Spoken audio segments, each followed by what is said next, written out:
Dear students, soundless mathematics YouTube চ্যানেলে তোমাদের সবাইকে স্বাগত। আজ আমরা আয়তঘন কোষে দেখি 4 এর পার্ট 3 অর্থাৎ 21 দাগের অঙ্ক করব। গতদিন আমরা 20 পর্যন্ত অঙ্ক করেছিলাম। তোমরা একটু অঙ্কগুলো বাড়িতে ভালো করে দেখে নিও এবং কোনো সমস্যা থাকলে অবশ্যই আমাদেরকে ইনফর্ম করিও, ঠিক আছে? আজ আমরা 21 দাগের অঙ্ক প্রথম শুরু করছি। দেখো অঙ্ক, দেখো কি বলছে 21 দাগের অঙ্ক। আমাদের তিনতলা ফ্ল্যাটের তিনটি পরিবারের দৈনিক জলের চাহিদা যথাক্রমে 1200 লিটার, 1050 লিটার এবং 950 লিটার। এই চাহিদা মেটানোর পরও চাহিদার 25% জল মজুদ থাকে এমন একটি ট্যাঙ্কে বসানোর জন্য মাত্র 2.5 মিটার দীর্ঘ এবং 1.6 মিটার চওড়া একটি জায়গা পাওয়া গেছে। ট্যাঙ্কটি কত মিটার গভীর করতে হবে হিসেব করে লিখি। তাহলে আমাদের প্রথমেই আমরা যে লাইনটা লিখব, তিনটি পরিবারের মোট দৈনিক জলের চাহিদা, ওইটা আমরা আগে তিনটে পরিবারের জলটা আগে যোগ করব। তিনটি পরিবারের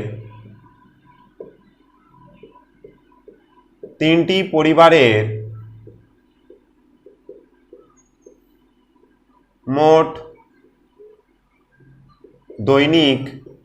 দৈনিক জলের চাহিদা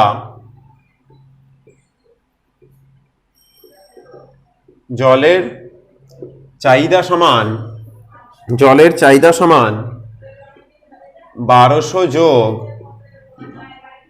1050 যোগ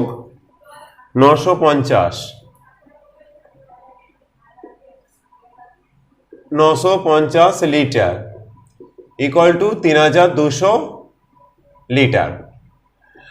আবার যে ট্যাঙ্কটি তৈরি করছে সেখানে তিনটে পরিবারে যত জল লাগছে তার 25% এক্সেস জল থাকবে। এখন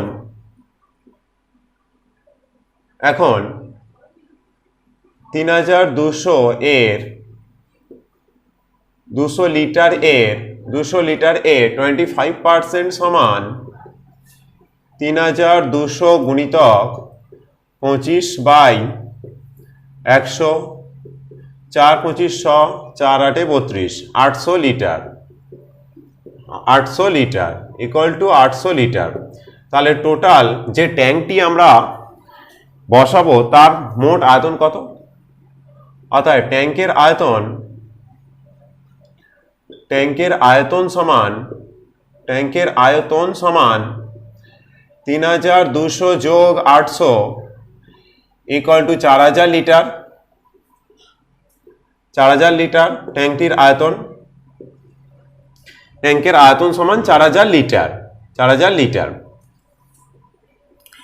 সেকেন্ড যে লাইনটা আছে সেই লাইনে বলছে চাহিদা মেটানোর জন্য 2.5 মিটার দীর্ঘ 1.6 মিটার চওড়া একটি জায়গা পাওয়া গেছে। এখন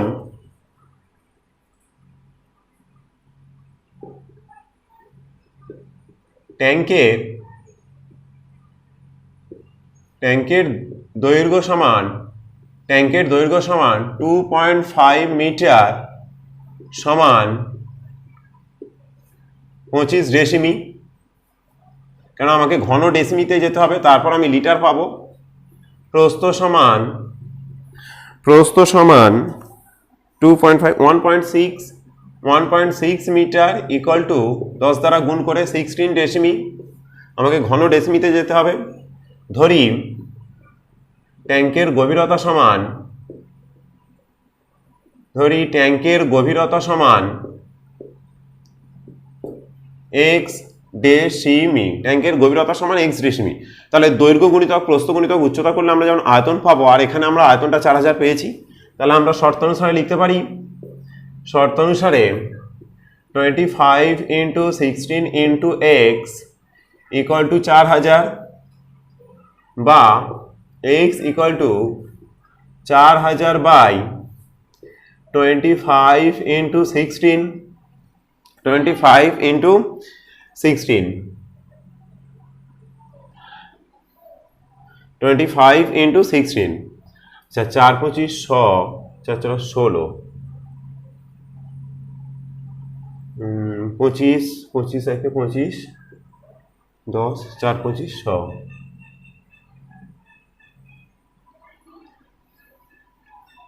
25 একে 25 থাকছে আর 6 150 0 160 10 বা x ইকুয়াল টু 10। অতএব ট্যাঙ্কের গভীরতা সমান 16 ডেসিমি 10 ডেসিমি ইকুয়াল টু 1 মিটার। এটাই আমার একটা অ্যান্সার হলো। দ্বিতীয় প্রশ্নটা বলছে, দেখো ওই অঙ্কেরই বলছে জায়গাটা যদি প্রস্থের দিকে আরো 4 ডেসিমি বেশি হতো, প্রস্থ আমার 16 আছে, আরো যদি 4 ডেসিমি বেশি হতো তাহলে ট্যাঙ্কটি কত গভীর হতো। আমি এখানে অঙ্কটা করছি। আবার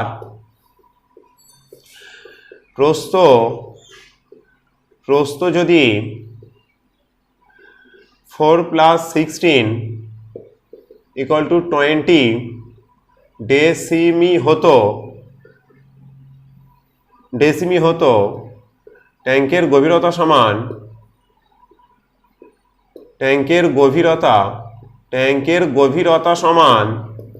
আয়তন বাই আয়তনটা কত ছিল, আয়তন 4000, আয়তন বাই তাহলে 25 × 16, 25 × 20, কারণ 16 ছিল 20 হয়েছে, 2 200 8 25 ইকুয়াল টু 8 ডেসিমি। ওকে, এবার 22 দাগের অঙ্কটা দেখো কি বলেছে।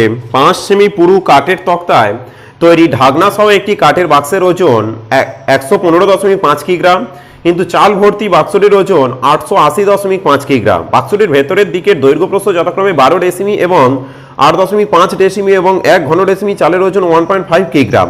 বাক্সটির ভেতরের উচ্চতা কত হিসেব করে লিখি। আগে যেটুকু পড়লাম ওইটুকু আমরা করব। প্রথমত বুঝতে হবে আমি একটা কাঠের বাক্স আঁকার চেষ্টা করেছি এবং সেই বাক্সটা বলে দিয়েছে ঢাকনা সহ 5 সেমি পুরু।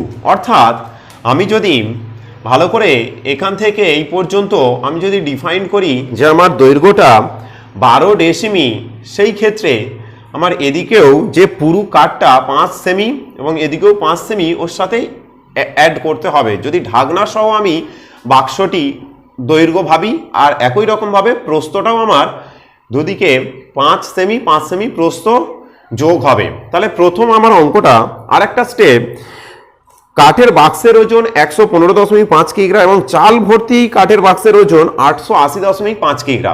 তাহলে চাল ভর্তি কাঠের বাক্স থেকে যদি কাঠের বাক্সের ওজন বাদ দেই তাহলে শুধু আমি চালের ওজনটা পাবো। চালের ওজনকে প্রতি কিগ্রা চাল প্রতি ঘন সেমি চালের ওজন দ্বারা ভাগ করলে তাহলে আমি আয়তনটা পাচ্ছি। সেই ক্ষেত্রে প্রথমে যে কাজটা আমরা করব, কাঠের বাক্সের ওজন, প্রথম অঙ্ক আমি শুরু করছি। কাঠের বাক্সের ওজন সমান 115.5 কিগ্রা ও চাল ভর্তি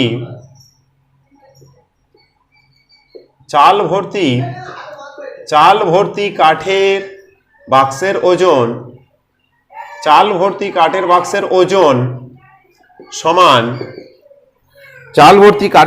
ওজন সমান 880.5 কিগ্রা। তাহলে শুধু চালের ওজনটা আমরা পেতে পারি।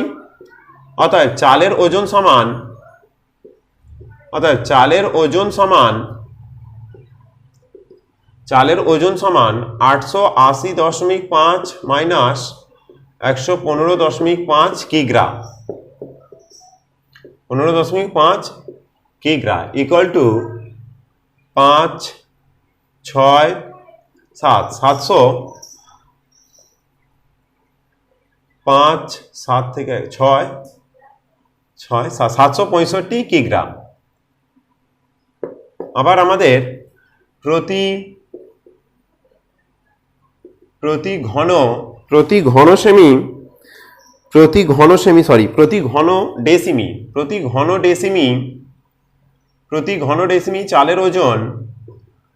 ডেসিমি চালের ওজন সমান 1.5 কিগ্রা। তাহলে চালের ওজনকে প্রতি ঘন ডেসিমি চালের ওজন দ্বারা ভাগ করলে তাহলে আমরা আয়তনটা পাবো। অতএব আয়তন সমান, আর চালের যা আয়তন হবে বাক্সেরও তাই আয়তন, অর্থাৎ আয়তন সমান 765 বাই 1.5 ঘন ডেসিমি সমান, একটু এই ভাগটা তোমরা করে নিও, 765 ভাজিত 1.5 ইকুয়াল টু 510 ঘন ডেসিমি, 510 ঘন ডেসিমি। এখন বাক্সটির দৈর্ঘ্য সমান, এখন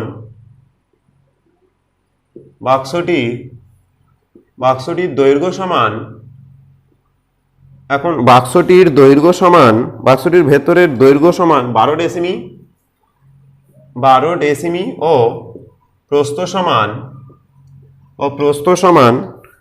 8.5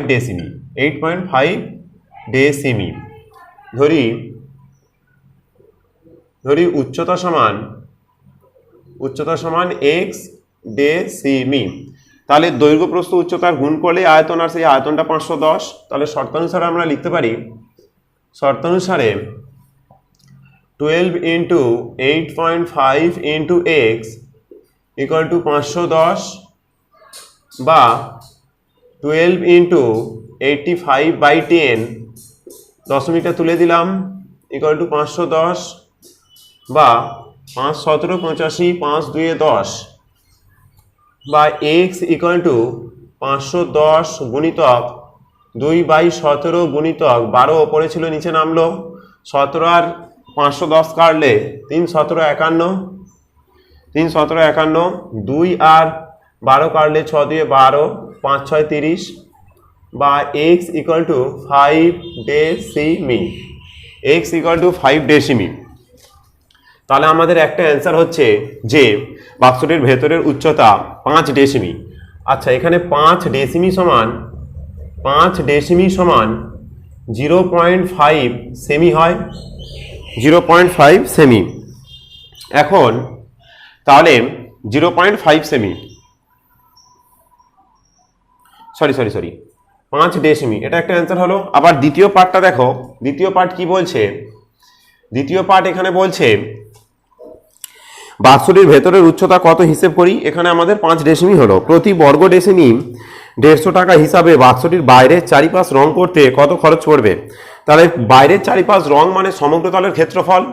সমগ্র তলের ক্ষেত্রফল যদি আমরা বের করতে চাই, তাহলে আমার প্রথমত বাক্সটির দৈর্ঘ্য প্রস্থ উচ্চতা জানতে হবে। তাহলে এখন আর ঢাকনা সহ সেটা ভাবতে হবে। এখন ঢাকনা সহ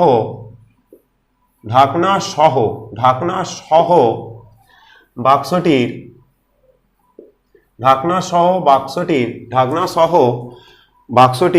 দৈর্ঘ্য সমান, দৈর্ঘ্য ছিল 12 ডেসিমি ছিল, 12 যোগ, দেখো এইদিকে 12 ছিল, এখান থেকে এই পর্যন্ত 12 ছিল, কিন্তু এইটুকু 5 সেমি মানে 0.5 ডেসিমি। আর দুদিকে বাড়ছে মানে 2 ইন্টু 0.5 ডেসিমি ইকুয়াল টু 12 যোগ 1 ইকুয়াল টু 13 ডেসিমি। একই রকম ভাবে প্রস্থ আমার ছিল 8.5 যোগ 2 into 0.5 equal to 8.5 plus 1 equal two 9.5 ডেসিমি। উচ্চতা সমান আমার 5 ডেসিমি ছিল। এক্ষুনি আমি পেলাম, একটা অ্যান্সার পেলাম, 5 যোগ 2 ইন্টু 0.5, তাহলে ওটাও 1 যোগ হয়ে যাচ্ছে 6 ডেসিমি। তাহলে এটা আমি পেলাম। তাহলে আমার সমগ্র তলের সূত্রটা, তাহলে সমগ্র তলের ক্ষেত্রফলের সূত্র কি? অতএব সমগ্র তলের ক্ষেত্রফল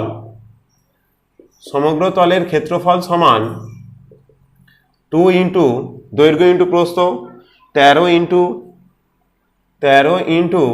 9.5 যোগ 9.5 ইন্টু 6 যোগ 6 ইন্টু 13 এত বর্গ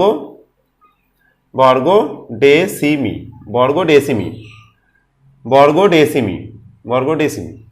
ইকুয়াল টু, এই ক্যালকুলেশনটা একটু তোমরা করে নিও। এখানে যে অ্যান্সারটা তোমরা পাবে ওই অ্যান্সারের সাথে এখানে বলেছে দেখো প্রতি বর্গ ডেসিমি 1.5 টাকা হিসাবে।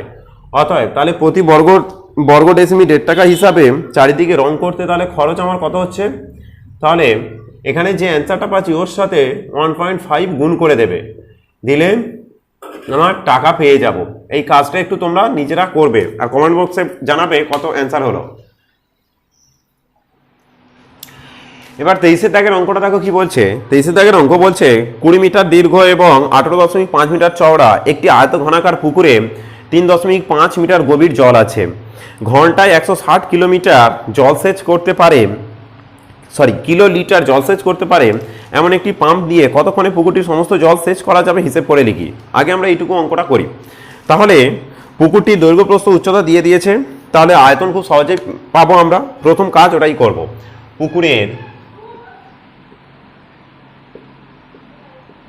পুকুরের দৈর্ঘ্য প্রস্থ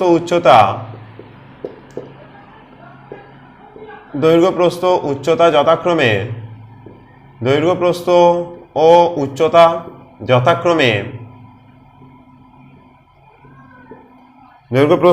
যথাক্রমে 20 মিটার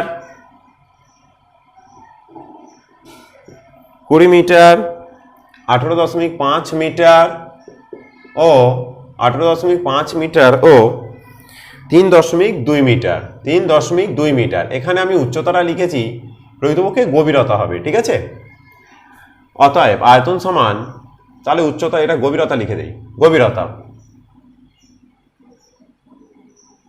অতএব আয়তন সমান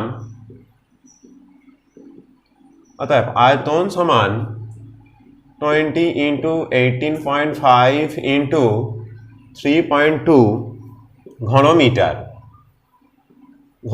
আবার সেকেন্ড লাইন বলেছে দেখো যে ঘন্টায় 160 কিলোলিটার জল সেচ করতে পারে এমন একটি পাম্প দিয়ে কতক্ষণে পুকুরটির সমস্ত জল সেচ করা যাবে।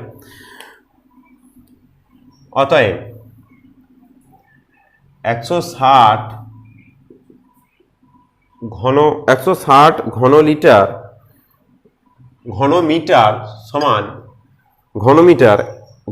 সমান কিলোলিটার।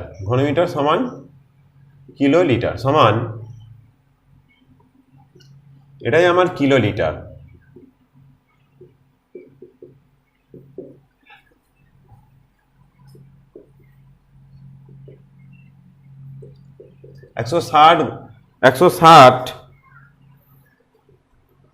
একশো ষাট কিলোলিটার জলসেচ করতে পারে।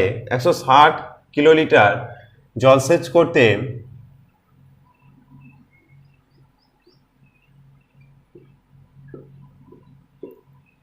সময় লাগবে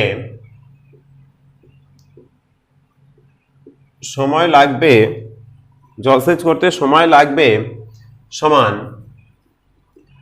20 ইন্টু 18.5 ইন্টু 3.2 বাই 160।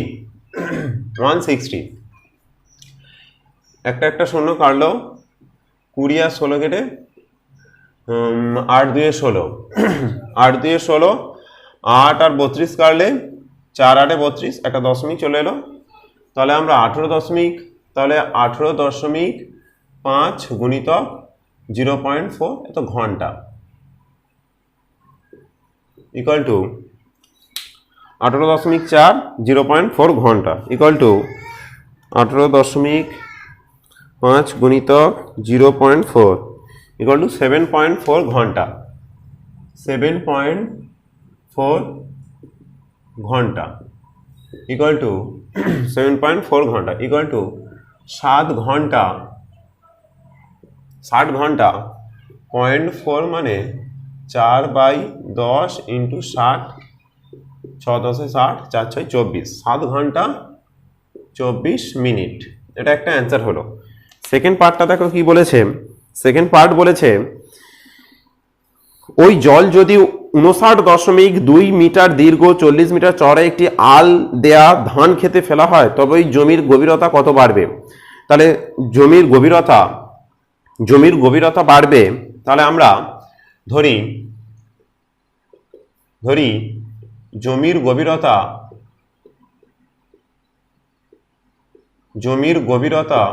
সমান এক্স, সব মিটারে আছে এক্স মিটার। অতএব তাহলে এক্স ইন্টু 59.2 ইন্টু 40, এটা চওড়া, আর এর আয়তনটা, এই টোটাল আয়তনটাই আমার এখানে আয়তন পেয়েছি আমরা 20 ইন্টু 18.5 ইন্টু 3.2 বা x equal to 20 into 18.5 into 3.2 by 59.2 into 40, 20, 42, 16 দুগুণে 32, 1.6 বা x equal to 18.5 into 1.6 by 59.2। এই ক্যালকুলেশনটা একটু তোমরা করবে, আমি একটু ক্যালকুলেটরে করে দিচ্ছি তাড়াতাড়ি অঙ্কটা করার জন্য। 18.5 into 1.6 divided by 59.2 equal to 0.5, এটা আমার মিটারে আসছে। একটু অ্যান্সারটা লিখে দিও।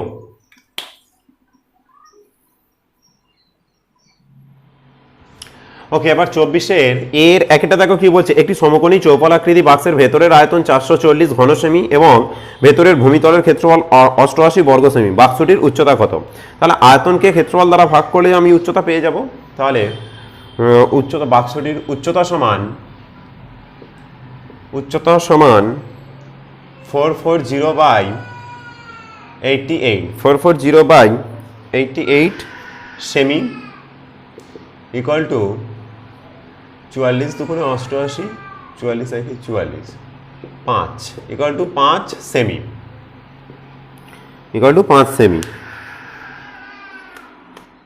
এবার 2 দাগের অঙ্কটা দেখো কি বলছে, একটি আয়তঘনাকার গর্তের দৈর্ঘ্য 40 মিটার, প্রস্থ 12 মিটার এবং গভীরতা 16 মিটার।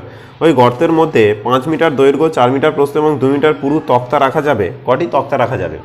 তাহলে তক্তার সংখ্যা সমান, আয়তন কি এদের আয়তন দ্বারা ভাগ করে দিলেই হয়ে যাবে। আয়তন সংখ্যা সমান 40 into 12 into 16 by 5 into 4 into 2, 5 8 40, 4 2 8, 2 2 কাটলো ইকুয়াল টু 16 2 32, 2 হাতে রইল 3, 16 আর 3 19, 192টি। 3 দাগের অঙ্কটা দেখো কি বলছে, একটি ঘনকের পার্শ্বতলের ক্ষেত্রফল 256 বর্গমিটার হলে ঘনকটির আয়তন কত? আমরা ঘনকের পার্শ্বতলের সংখ্যা কটি জানি? 4টি। তাহলে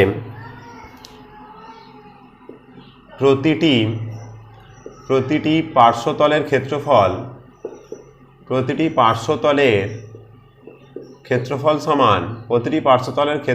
সমান 256 বাই 4 ইকুয়াল টু 4 6 24।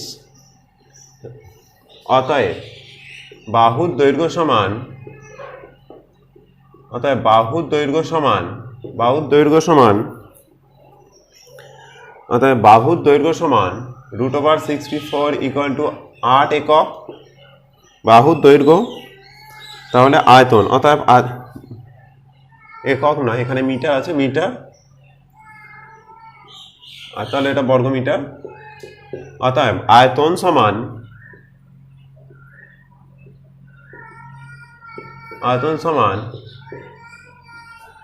8 কিউব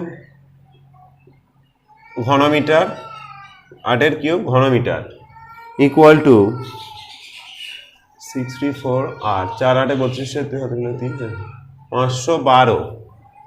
512 ঘনমিটার। এবার 4 দাগের অঙ্কটা দেখো কি বলছে, 4 দাগের অঙ্ক বলছে দুটি ঘনকের আয়তনের অনুপাত 1:27 হলে ঘনক দুটির সমগ্রতলের ক্ষেত্রফলের অনুপাত কত? তাহলে আয়তনের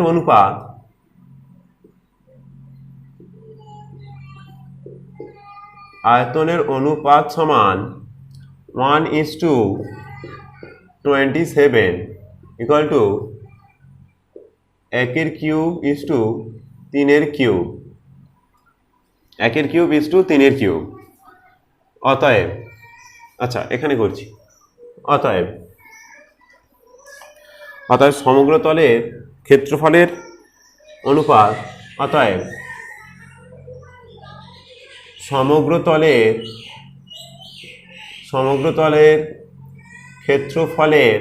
তলের ক্ষেত্রফলের অনুপাত সমান 6 ইন্টু বাহু স্কোয়ার। আর এখানে বাহু আমরা দেখা পাচ্ছি 1 আর 3 হচ্ছে 6 ইন্টু বাহু স্কোয়ার, 6 6 বোথ সাইড থেকে উঠলো 1:3 স্কোয়ার মানে 9, 1:9। এবার 5 দাগের অঙ্কটা দেখো কি বলছে। একটি ঘনকের সমগ্র তলের ক্ষেত্রফল s বর্গ একক এবং কর্ণের দৈর্ঘ্য d একক হলে s d এর মধ্যে সম্পর্ক। তাহলে s ইকুয়াল টু আমরা কি লিখতে পারি, s মানে সমগ্র তলের ক্ষেত্রফল 6a স্কোয়ার, আর কর্ণের দৈর্ঘ্য d মানে √3 ইন্টু a। আর এখানে a এর পরিচয় বাহু সমান a আমি ধরেছি। এখন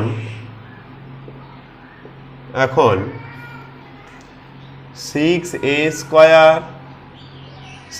স্কোয়ার ইকুয়াল টু s বা 6 ইন্টু, এখানে একটু আমরা কাজটা করে নেব, বা d/√3 ইকুয়াল টু a, √3টা নিচে চলে এলো, তাহলে a এর জায়গায় আমরা লিখতে পারি d/√3 তার whole square equal to s, বা 6 into d²/3 equal to s, 3 আর 6 বা 2d² ইকুয়াল টু s, বা d² ইকুয়াল টু s/2। এটাই আমাদের সম্পর্ক। এবার দেখো বি এর একেরটা কি বলছে, দেখো সত্য মিথ্যা আমরা যাচাই করব। একটি ঘনকের প্রতিটি ধারের দৈর্ঘ্য দ্বিগুণ হলে ঘনকটির আয়তন প্রথম ঘনকের 4 গুণ হবে। এটা আমার স্টেটমেন্ট। আচ্ছা, ঘনকের যদি বাহুর দৈর্ঘ্য a হয়, তাহলে আয়তন a কিউব। বাহুর দৈর্ঘ্য যদি a হয়, আয়তন a কিউব।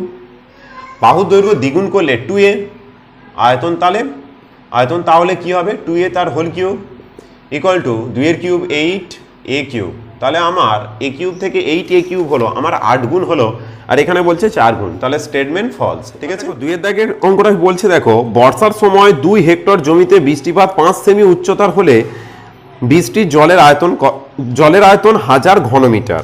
তাহলে আমরা কি জানি, 1 হেক্টর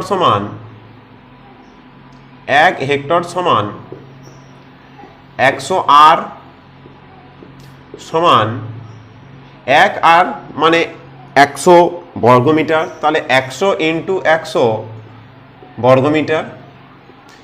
আবার উচ্চতা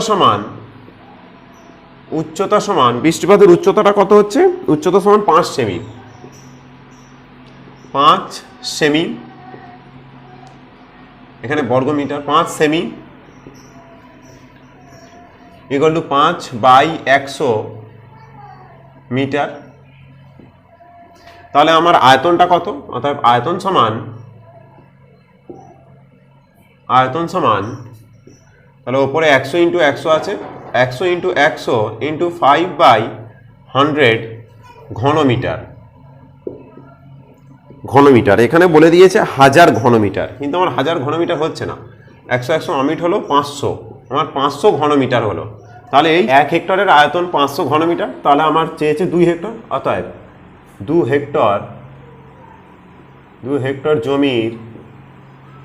হেক্টর জমির আয়তন সমান 2 ইন্টু 500 ঘনমিটার সমান 1000 ঘনমিটার, আর এটা ট্রু। ওকে, এবার আমাদের সি এর দাগের শূন্যস্থান পূরণগুলো দেখো কি বলছে। 1 এর দাগের অঙ্কটা দেখো, একটি সমকোণী চৌপলের কর্ণ সংখ্যা আগে হয়েছে নিশ্চয়ই 4টি।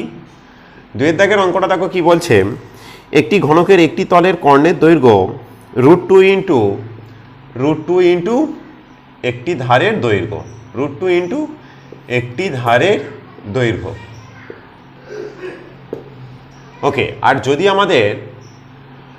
আমাদের এটা ঘনক না বলে যদি আয়তঘন হতো, তাহলে √3 ইন্টু একটি ধারের দৈর্ঘ্য হতো। আর 3 অঙ্কটা দেখো, সমকোণী চৌপলের দৈর্ঘ্য প্রস্থ উচ্চতা সমান হলে সেই ঘনবস্তুটির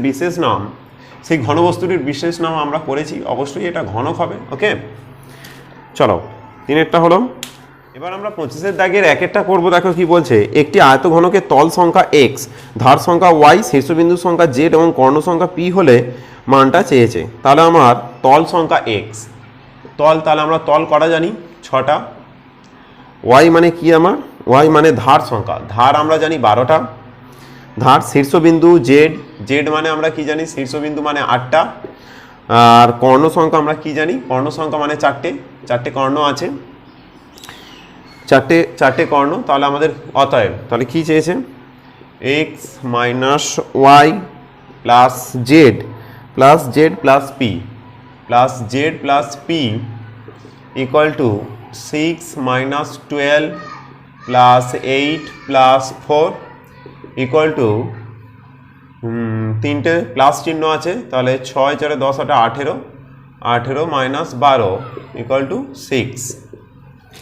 অঙ্কটা দেখো কি বলছে, দুটি আয়তঘনের মাত্রা 3টির দৈর্ঘ্য যথাক্রমে, মাত্রা বলতে এখানে দৈর্ঘ্য প্রস্থ উচ্চতা বোঝাচ্ছে, 4 6 4 এবং 8 2h-1 এবং 2 একক হলে তাহলে h এর মান কত। তাহলে মাত্রা 3টি গুণ করলেই আমি আয়তন পাচ্ছি, আর দুদিকের আয়তনটা সমান বলে দিয়েছে। তাহলে আমি কি করতে পারি, 8 into 2h-1 into 2 equal two, এদিকে আমার আয়তঘন 4 ইন্টু 6 ইন্টু 4 বা 2h-1 equal to 4 into 6 into 4 by 8 into 2, 4 2 8, 2 2 4, 2 equal to 6 বা 2h equal to 6 plus 1 equal to 7 বা h equal to 7/2 equal to 3.5। এবার 3 দাগের অঙ্কটা দেখো কি বলছে, একটি ঘনকের প্রত্যেক ধারের দৈর্ঘ্য 50% বৃদ্ধি পেলে ঘনকটির সমগ্র তলের ক্ষেত্রফল শতকরা কত বৃদ্ধি পাবে। আচ্ছা, ধরি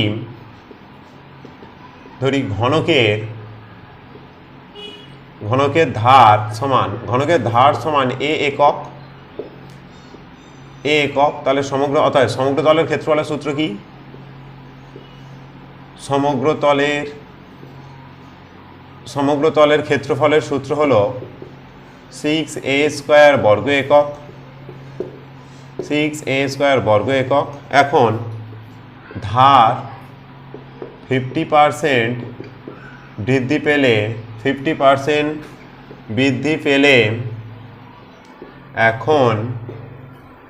এখন ধারের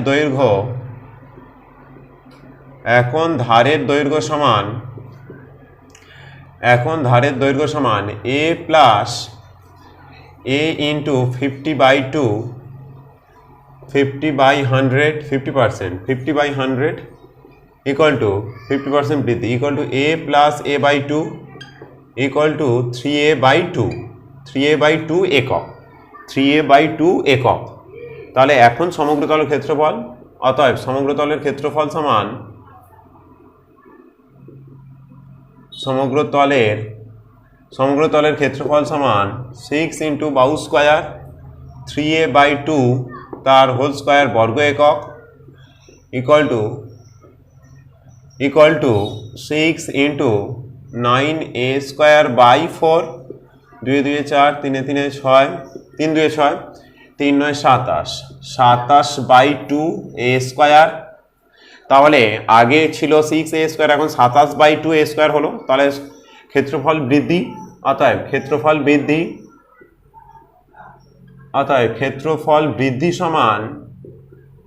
বৃদ্ধি সমান তাহলে বড়টা থেকে ছোটটা বিয়োগ করব, 27/2 a² minus 6a² equal to 27 minus 12 a² equal to 15/2 a²। তাহলে আমাদের ফাইনাল অ্যান্সার এখানে লিখছি, অতএব শতকরা বৃদ্ধি, ওটা বৃদ্ধি হলো কিন্তু শতকরা বৃদ্ধি কত হলো, অতএব শতকরা বৃদ্ধি সমান, শতকরা বৃদ্ধির সূত্র হলো বৃদ্ধি বাই কত বৃদ্ধি হয়েছে, 15/2a² বৃদ্ধি কতর মধ্যে বৃদ্ধি হয়েছে 6a² মধ্যে বৃদ্ধি ইন্টু 100 ইকুয়াল টু 15/2 a² কাটলো 15/2 ইন্টু 1/6 ইন্টু 100 এখানে 3 5 15 3 2 6 2 আর 100 কেটে 50 2 100 2 আর 50 কেটে 25 5 25 125 125% আমাদের অ্যান্সার।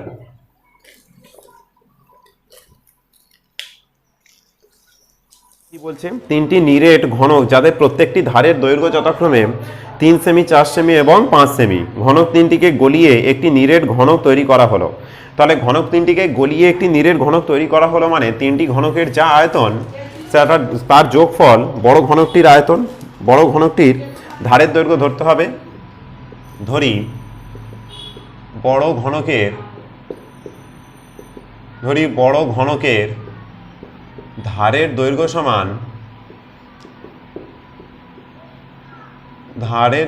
সমান এ একক, সেমি আছে এখানে এ সেমি এটা 4-এর অঙ্ক এ সেমি একটু 4-এর অঙ্ক একটু দেখে নিও এ সেমি। তাহলে আমরা বড় ঘনকের আয়তনের সূত্র কি a কিউব ইকুয়াল টু ছোট ঘনক তিনটির আয়তন 3-এর কিউব যোগ 3-এর কিউব যোগ 4-এর কিউব যোগ 3-এর কিউব যোগ 4-এর কিউব যোগ 5-এর কিউব বা a cube equal to 27 plus 64 plus 5-এর কিউব 125 বা a কিউব ইকুয়াল টু যোগ করলে 216 হচ্ছে বা a equal to cube root of 216 মানে 6-এর কিউব 216 মানে 6-এর কিউব বা a ইকুয়াল টু তাহলে 6-এর কিউব আর কিউব রুট 1/3 তোমরা জানো নিশ্চয়ই 3 অমিট হচ্ছে a ইকুয়াল টু 6 একটু লিখে নিও। অতএব বড় ঘনকের ধারের দৈর্ঘ্য 6 সেমি। এবার দেখো 25-এর 5-এর অঙ্কটা দেখো আজকের লাস্ট অঙ্ক। একটি ঘরের দুটি সংলগ্ন দেয়ালের দৈর্ঘ্য যথাক্রমে 12 সেমি এবং 12 মিটার এবং 8 মিটার। ঘরটির উচ্চতা 4 মিটার হলে ঘরটির মেঝের ক্ষেত্রফল কত তা হিসেব করি। প্রথমত আমাদের অঙ্কটা পড়ে বুঝতে হবে যে মেঝের ক্ষেত্রফল মানে যদি ঘরের দৈর্ঘ্য এবং প্রস্থ আমরা জানতে পারি তাহলে আমার উচ্চতার কোনো দরকার নেই। ক্ষেত্রফল মেঝের ক্ষেত্রফল দৈর্ঘ্য আর প্রস্থ গুণ করে দিলেই হয়ে যাবে। তাহলে ডাইরেক্ট আমি মেঝের ক্ষেত্রফল সমান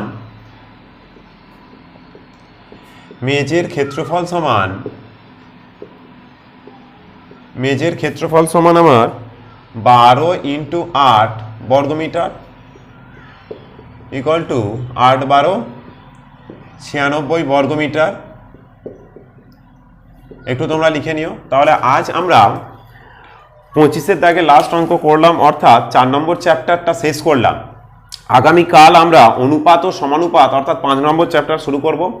তোমরা একটু অঙ্কগুলো দেখবে এবং কারোর যদি কোনো সমস্যা থাকে অবশ্যই কমেন্ট বক্সে কমেন্ট করবে যাতে করে আমরা উত্তরগুলো দিতে পারি। আর আমাদের এই সাউন্ডলেস ম্যাথামেটিক্স ইউটিউব চ্যানেলটা তোমরা একটু সাবস্ক্রাইব করে নিও এবং বন্ধুদের মধ্যে শেয়ার করে দিও যাতে করে আগামী দিনের অঙ্কগুলো তোমরা পেতে পারো। ওকে, গুড বাই।